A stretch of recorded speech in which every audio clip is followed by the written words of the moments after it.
Welcome to Stories of Chazal. Here we have a story in connection to the 3 weeks, and this may have some connection as well to the story of Hanukkah rather, but we will see. So this story seems to be at the time of the second Beis HaMikdash, when one of the kings of the non-Jews, it seems it was one of the Greek kings of the time, and like we'll see at the end of the story, they were based in a city called Antiochia, which was somewhere in ancient Greek. Nowadays, it's in the southern part of Turkey. So he actually sieged around Yerushalayim. He came with many of his soldiers, armed men, about 40,000 of them, and they managed to reach around the city of Yerushalayim, Jerusalem.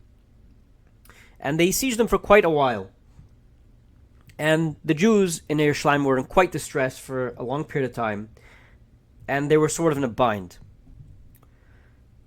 So a young woman decided to step up to the plate. And she actually came from a family of Nevi'im, of prophets. And when she saw this, she decided to take justice into her own hands. So she was willing to give her life over and to take a very risky move.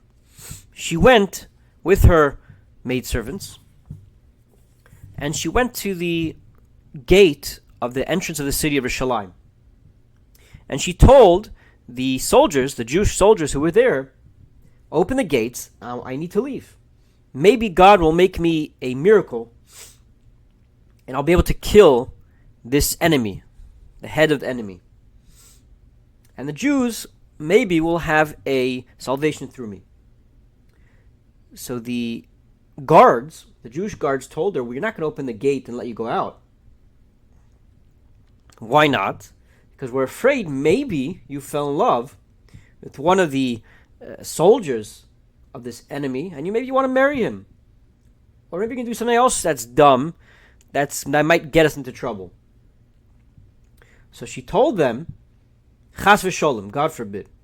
Rather, I trust in the mercy of heaven that I will be helped against this enemy. And she actually swore to them with God's name, which was considered a very important and very sacred thing, which people at that time took very responsibly. And, that gave them some trust in what she said. So they opened the gate for her and they allowed her to go out. And she managed eventually somehow to reach the tent in which the enemy king was based in. And she happened to be very beautiful. So that might have helped her reach her destination. So when the king saw her, she found favor in his eyes.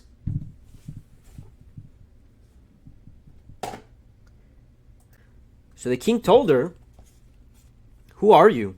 And where do you come from? And where are you going? So she told him, I actually come from a family of Jewish prophets. And I heard from my father, who was a prophet, that you actually are going to conquer the city of Yerushalayim.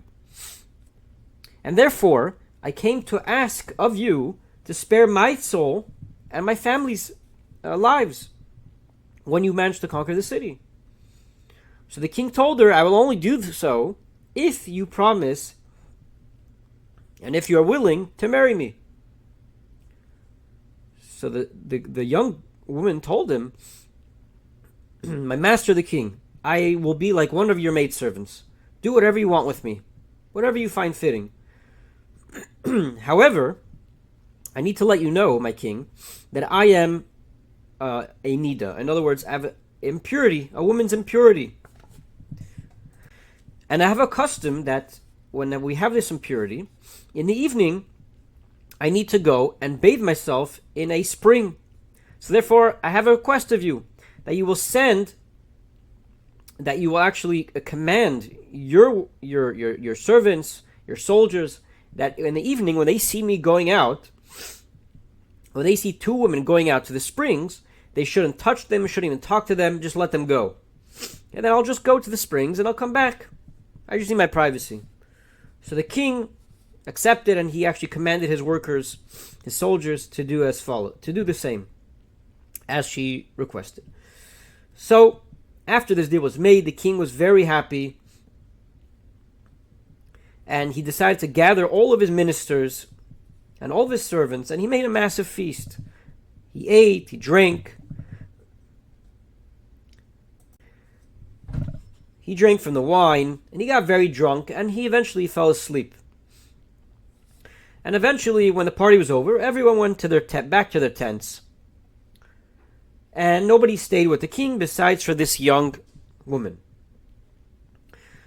So this woman, when it was quiet, the coast was clear, she focused her mind and her heart to God.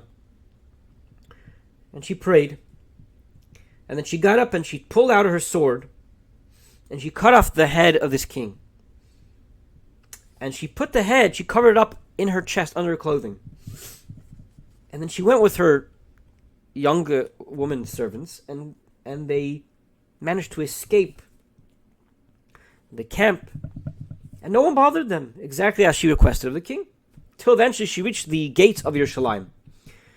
And she called out by the gates, and she said, "Open the gate, because God helped me, and I killed the enemy."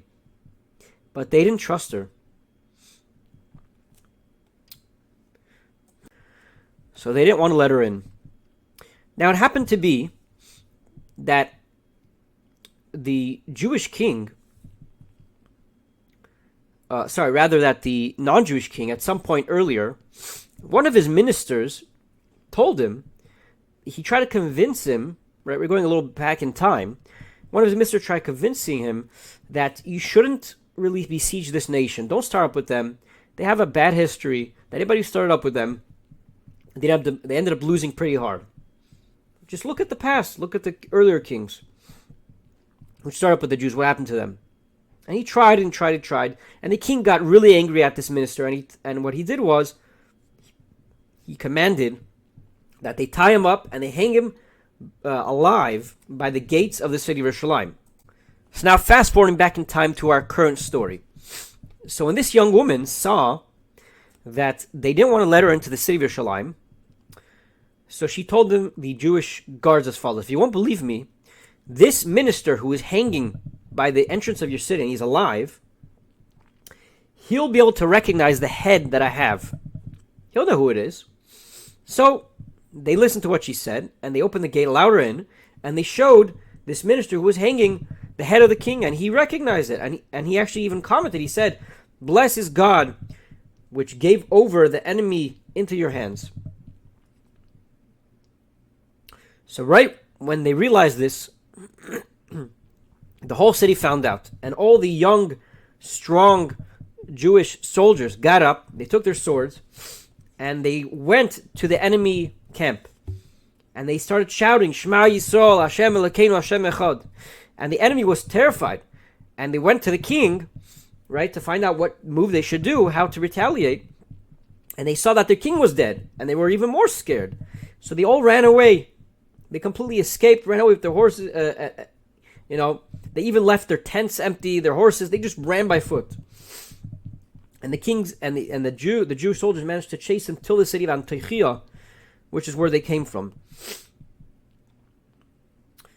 So after that, all of the elderly of the Jews and the Chachamim, they came to the Beis HaMikdash, and they praised God for this massive miracle that happened to them. And this is the conclusion of our story.